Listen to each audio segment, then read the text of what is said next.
Pernahkah kamu merasa seolah hidup ini terlalu melelahkan? Bukan karena pekerjaan semata, bukan karena masalah besar, tapi karena ada beban halus yang terus menekan pikiranmu. Kamu bangun tidur, dan yang pertama kali hadir bukanlah semangat, melainkan kekhawatiran tentang masa depan, tentang penilaian orang, tentang hal-hal yang bahkan belum terjadi. Stoikisme melihat ini dengan sangat jernih. Ia berkata, sebagian besar penderitaan manusia tidak berasal dari kenyataan, tetapi dari interpretasi. Kita tidak hanya mengalami hidup, kita menambahkan cerita di atasnya. Peristiwa terjadi, lalu pikiran kita mulai berbicara. Ini tidak adil. Kenapa harus aku? Bagaimana kalau semuanya gagal? Bagaimana kalau mereka meremehkanku? Dan tanpa sadar, kita hidup di dalam narasi yang kita ciptakan sendiri. Padahal dunia di luar sana seringkali tidak seburuk itu. Yang berisik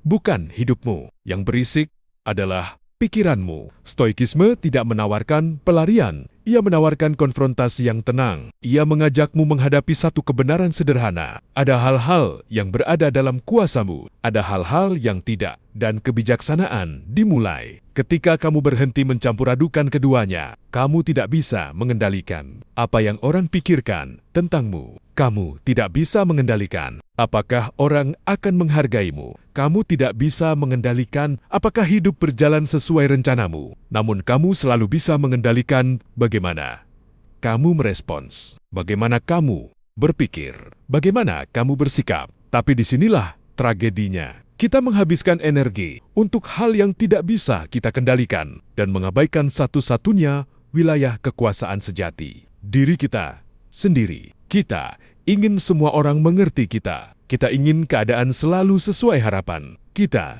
ingin masa depan terasa aman. Keinginan-keinginan itu tampak wajar. Namun stoikisme bertanya dengan dingin, apakah itu realistis? Karena setiap kali kamu menuntut dunia untuk tunduk pada keinginanmu, kamu sedang menyiapkan kekecewaan. Dunia tidak berjanji untuk adil, manusia tidak berjanji untuk konsisten. Hidup tidak berjanji untuk mudah.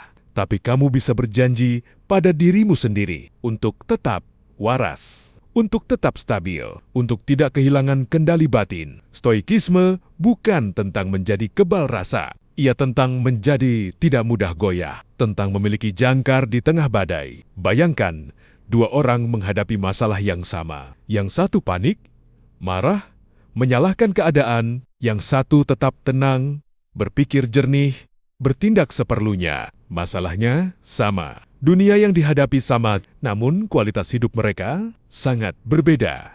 Kenapa? Karena penderitaan tidak selalu datang dari peristiwa, melainkan dari resistensi. Kita tidak hanya merasakan sakit, kita melawan kenyataan bahwa rasa sakit itu ada. Kita tidak hanya kecewa, kita marah karena kenyataan tidak sesuai ekspektasi. Stoikisme mengajarkan seni menerima tanpa menyerah. Menerima bukan berarti pasrah. Menerima berarti tidak membuang energi untuk memprotes hal yang memang sudah terjadi. Hujan turun, kamu bisa mengutuk langit atau mengambil payung. Kegagalan terjadi, kamu bisa meratapi nasib atau belajar dan bangkit. Pendapat orang datang, kamu bisa terluka tanpa henti atau menyadari bahwa opini bukanlah fakta. Stoikisme berkata, kamu selalu punya pilihan. Bahkan ketika kamu merasa tidak punya pilihan. Pilihan itu adalah sikap. Dan sikap adalah sumber kekuatan terbesar manusia. Namun pikiran kita sering menipu. Ia memperbesar masalah kecil. Ia menciptakan ketakutan imajiner. Ia membandingkan hidup kita dengan hidup orang lain. Kita menderita bukan karena kurang, tapi karena terus membandingkan. Kita gelisah bukan karena masa depan pasti buruk,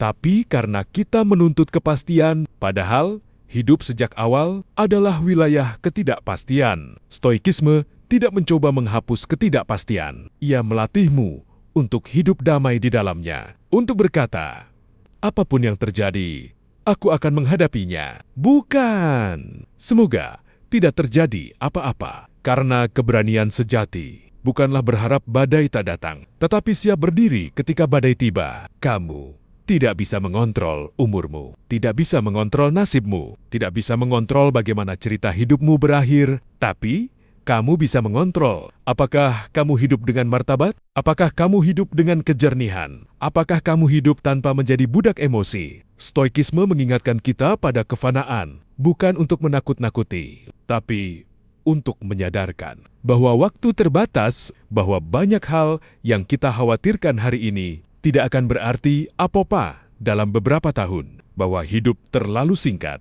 untuk dihabiskan dalam kecemasan yang tak perlu. Bayangkan jika kamu benar-benar sadar bahwa hari-harimu terbatas. Apakah kamu masih akan terlalu memikirkan komentar orang, menunda keberanianmu, mengorbankan ketenanganmu demi hal sepele? Stoikisme mengajakmu hidup dengan urgensi yang tenang, bekerja sungguh-sungguh tanpa menggantungkan harga diri pada hasil, mencintai tanpa menjadi posesif, berusaha tanpa takut berlebihan pada kegagalan, karena hasil bukan sepenuhnya milikmu, tapi usaha dan karakter selalu milikmu. Pada akhirnya, stoikisme bukan tentang filsafat berat, ia tentang latihan harian yang sederhana, menjaga pikiran tetap jernih, menjaga emosi tetap stabil, menjaga reaksi tetap proporsional, tentang berhenti sejenak sebelum marah, tentang berpikir sebelum bereaksi, tentang menerima sebelum mengeluh. Kamu tidak perlu hidup tanpa masalah. Kamu perlu pikiran yang tidak memperumit masalah. Kamu tidak perlu dunia yang selalu ramah. Kamu perlu hati yang tidak mudah rapuh, karena hidup tidak pernah banner-banner menjadi mudah, tapi kamu bisa menjadi lebih kuat, lebih tenang, lebih stabil, lebih sulit diguncang. Dan mungkin itulah bentuk kemenangan tertinggi manusia, bukan menaklukkan dunia, tetapi menaklukkan dirinya sendiri.